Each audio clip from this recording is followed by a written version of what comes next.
Welcome to the Bagong Pilipino Podcast. Meron tayong mga topics na gusto natin pag-usapan. Ikuwento mo yung pagiging disiplinado ng isang bagong Pilipino. This will be very interesting. Ano mga ginagawa natin, mamaya hindi pala talaga acceptable na. Kasi may mga iba, akala okay yun eh. Marami yan, magpa-picture ka na lang, tapos i-save mo sa phone mo, bilang kunyari, asan lisensya nyo? Sandali lang po, ay, katabi ko si chairman, oh! Paano ba napunta sa MMDA tama. ang mga film festival na yan? Anong nararamdaman nyo sa mga kasabihan na pag-traffic kasi may nagta-traffic?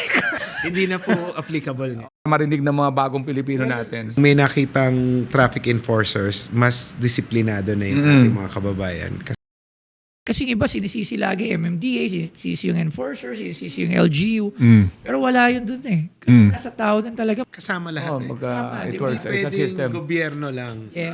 Hindi Hindi pwedeng gagana. isisi lang sa gobyerno. Kailangan ng tulong ng lahat. Disiplina, drivers, pedestrians, and at the same time, kami rin.